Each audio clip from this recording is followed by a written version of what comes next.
Okay, let's get started. We're going to talk about the synthesis of amines. And the nice thing about this is a good portion of it is review from reactions that we've seen before. In fact, the first reaction is one that we just talked about in 2 chapters ago, which is the amide reduction. If you take SOCl2, that will convert this carboxylic acid into an acid chloride. So after step 1, you get the acid chloride, and then after step 2, you would get the amide there. And the amide can be reduced using lithium aluminum hydride. So using some excess lithium aluminum hydride, you can produce an amine, which again, if you want to see the mechanism, we talked about this at the end of the carboxylic acid derivative chapter. We can also reduce down NO2 nitro groups with H2 and a catalyst. We saw this back in the aromatic chapter. In fact, there's several ways to reduce down aromatic nitro groups. Another one was zinc in HCl. Another common one is tin in HCl. Or H2 and a catalyst will reduce down nitro groups to anilines. Back in the carboxylic acid derivative chapter, we also talked about nitriles. The advantage to this method is you increase the carbon chain by 1. So you take a alkyl halide, needs to be a methyl or primary alkyl halide, substitute it with sodium cyanide, do an SN2 reaction, and you end up with a nitrile, 1 more carbon. And just like we saw with the amide, we can use excess lithium aluminum hydride to reduce that down, and we end up with an amine. So the difference between these two here is this adds 1 more carbon. So it adds an extra carbon. So again, these were reactions that we saw back in the carboxylic acid derivative chapter. If you want more information, you can find it back there. Now, in reducing amides, we can actually make several different types of amines. So we can take a primary amide, meaning a amide that just has a NH2 here. We'll take lithium aluminum hydride. We're going to need several H minuses to accomplish this. But in the end, notice we end up with the exact same type of nitrogen that we had, an NH2 there. The key is, watch this magic right there. After lithium aluminum hydride, that C double bond O disappears. Ooh, do you want to see that again? That was pretty cool. Add lithium aluminum hydride and that C double bond O disappears. So on a secondary amide, we can do the same thing. So if we had a secondary amide, add lithium aluminum hydride, we get rid of that C double bond O, and we get a secondary amine. And we can also do that on tertiary amides, where we take lithium aluminum hydride and end up with tertiary amines. So we can get primary, secondary, and tertiary amines from amides. And then the question is, well, how would I actually get this amide right there?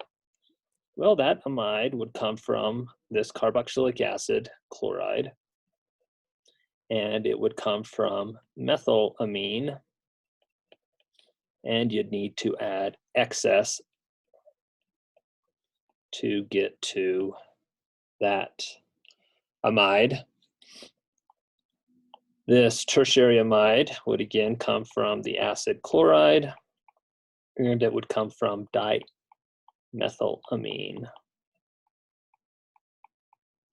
And again, you need to add excess, and you would get that amide that you could then reduce down to the tertiary amine.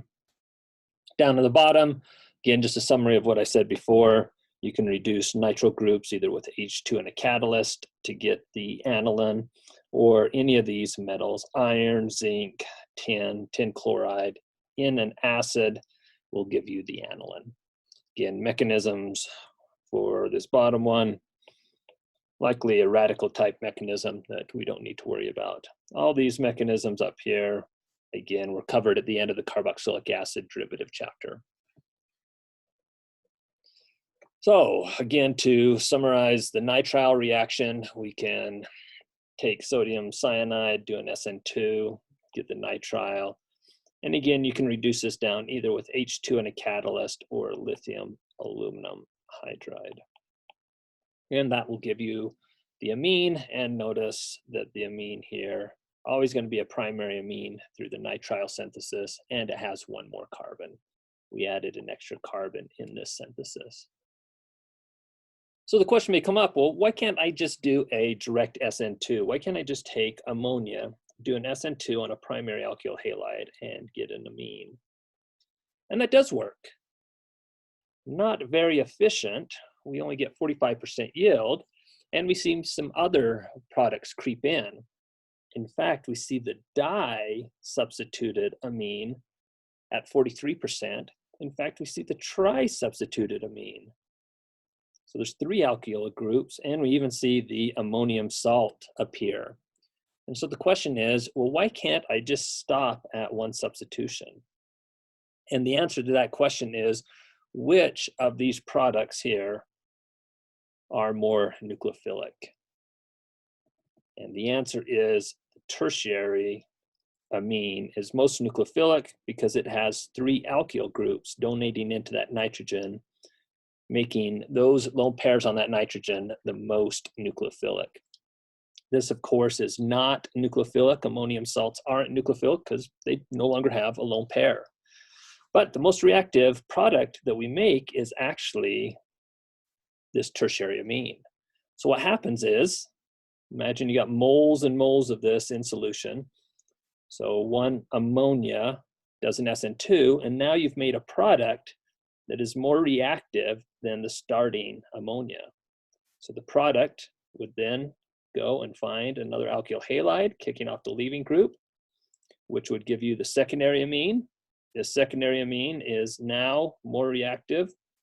We'll go and react with the alkyl halide, giving you the tertiary amine, which is more reactive, which will go and react again and kick off that bromine.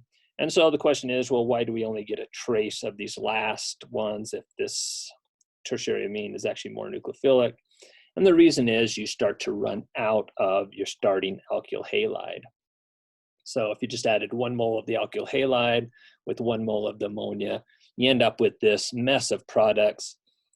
You end up with a lot of the dioctylamine, and you just start running out of the alkyl halide. So this isn't a very good way to make amines. And again, the issue is the product is more reactive than the starting material. So here is just an example. We're taking a primary amine and we're trying to make a secondary amine out of it. And the issue is, as we make that secondary amine, you're going to go and make a more nucleophilic species that will then react with another alkyl halide in there to make the tertiary amine. It gets deprotonated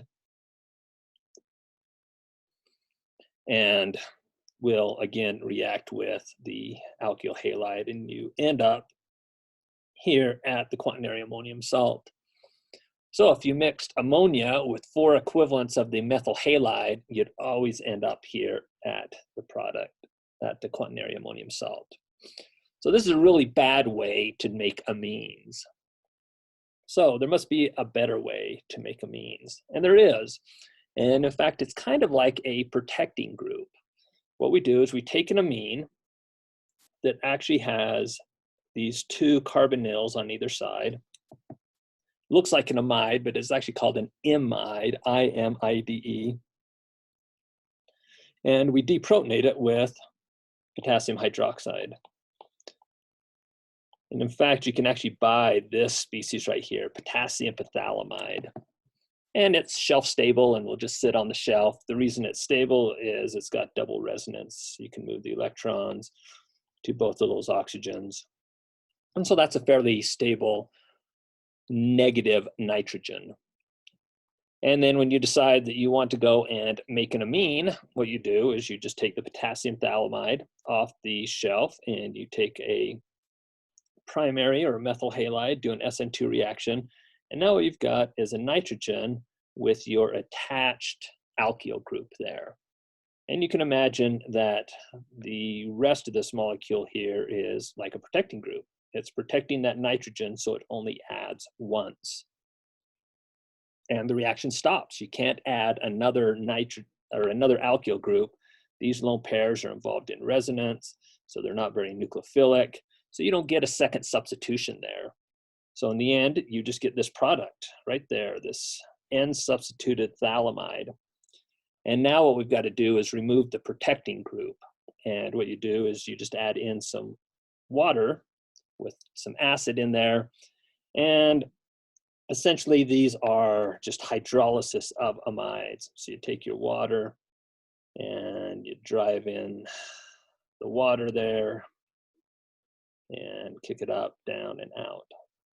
The mechanism's a little bit more involved. You'd likely protonate first because we have a poor nucleophile. You'd take your water, kick the electrons up, you'd shuffle some protons over to the nitrogen, and then you'd kick out the, in this case, an ammonium salt. And why it's an ammonium salt is because you're in acidic conditions, and amines love protons. So this is what's known as the Gabriel amine synthesis. It allows the synthesis of primary amines without multiple substitutions.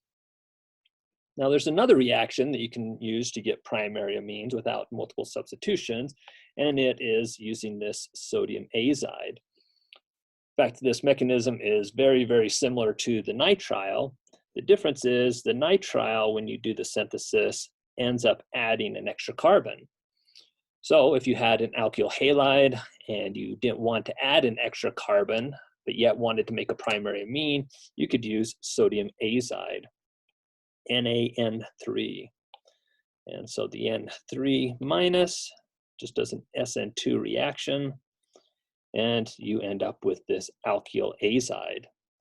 And that N3 can be reduced just like a nitrile with lithium aluminum hydride or even H2 in a catalyst, and you end up with a primary amine. Again, the difference between this and the nitrile reaction is the nitrile adds a carbon, the sodium azide does not. So again, not a lot of new chemistry that we're introducing here, but this makes a primary nitrogen. And you can see the mechanism down below. You can see the azide comes in. This needs to be a primary or a methyl halide. You kick it off. You end up with your alkyl azide. And then with lithium aluminum hydride, you can drive some H minuses in there.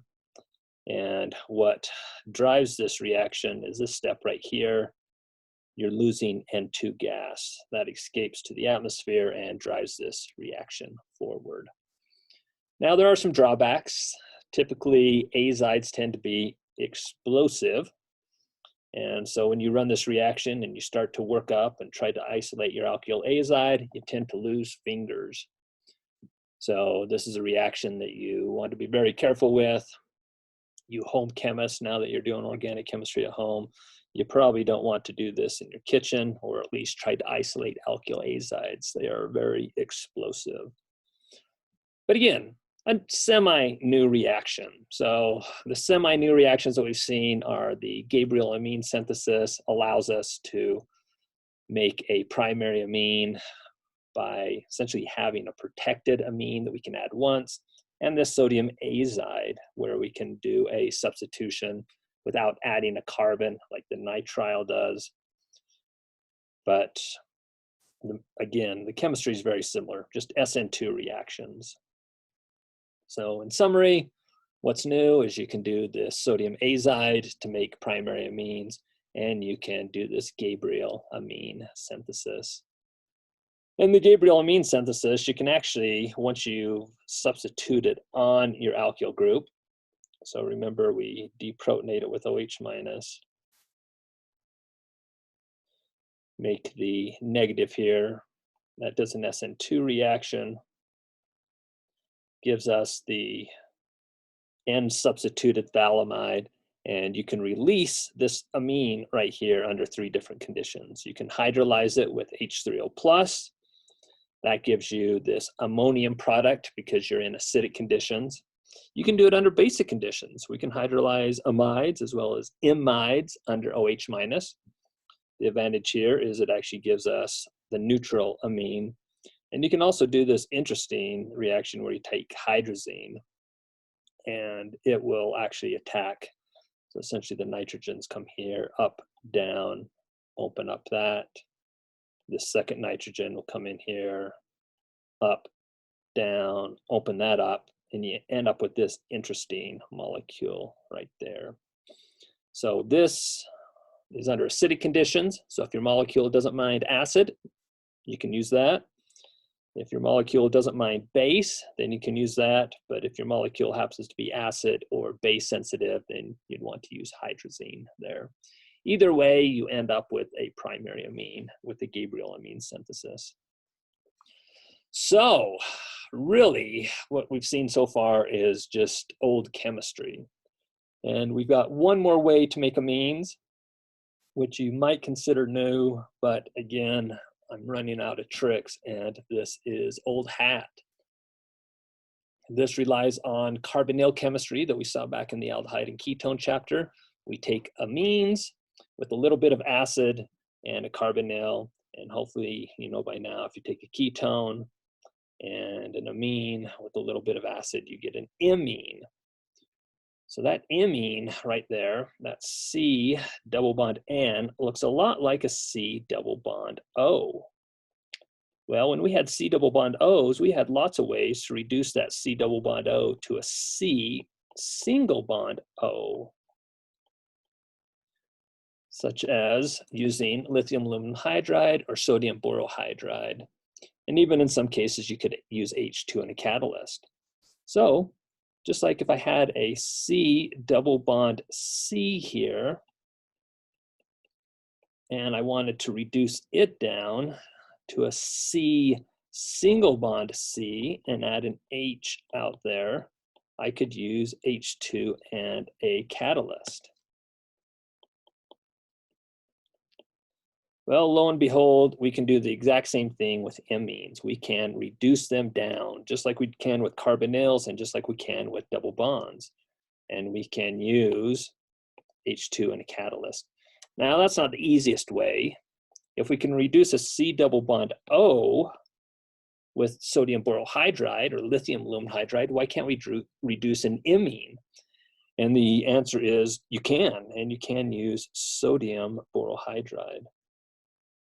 Now, there is a preferred reagent for the reduction of amines, and that is sodium cyanoborohydride. You put this nitrile, or this cyano group there, it pulls electrons away from that boron and makes this a little less reactive than just NaBH4. And that comes in handy. It's easier to reduce an imine than it is a ketone. So I don't need as reactive of a reagent to reduce the imine. In fact, if I can get the right reagent here and tune its reactivity, what I can do is make it so that it reduces imines, but it won't reduce ketones.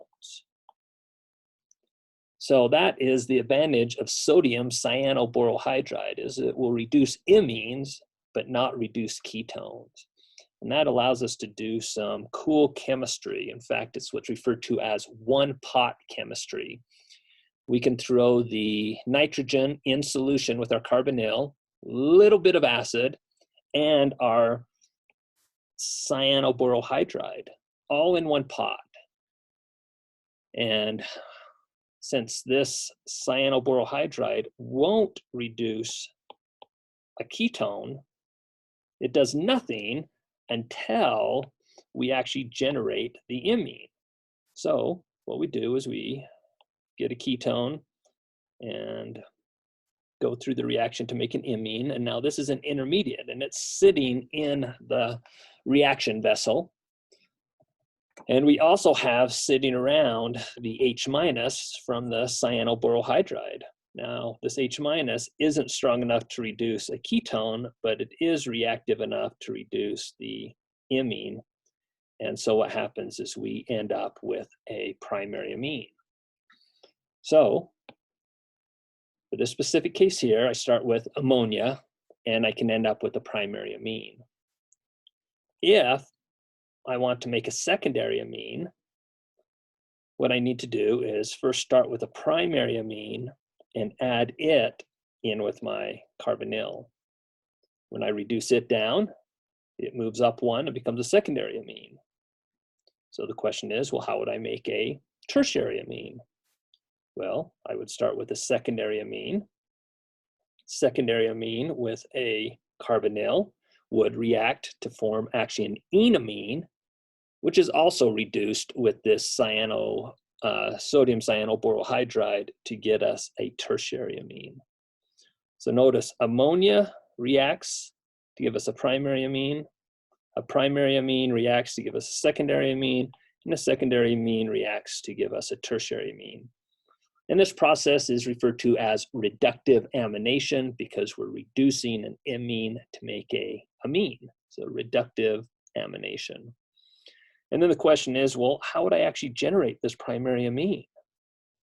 Well, if you wanted this primary amine, you could generate it from reductive amination. Well, if I want to make a tertiary amine, how do I generate that tertiary amine? Well, you can make it by reductive amination. So if you want to make a tertiary amine, what you do is you first make a primary amine, use that primary amine to make a secondary amine, and then use that secondary amine to make a tertiary amine. And that's what this is showing here. So we can make primary, secondary, and tertiary amines from reductive amination. And this is very similar to the reduction of amides that we talked about just a few minutes ago. Reduction of amides can actually make primary, secondary, and tertiary amines as well. So that is the new chemistry here, is this reductive amination. So we'll stop right there. We'll pick up synthetic strategies and how to make amines in the next synthesis. And then we just have a couple other topics. So like I said, most of this is review. The next part that we'll talk about when we get into diazonium reactions, that's really the newest and only new chemistry in here. Everything else is just a combination of stuff that we've seen before. So hope everyone's doing well, and we'll talk to you soon.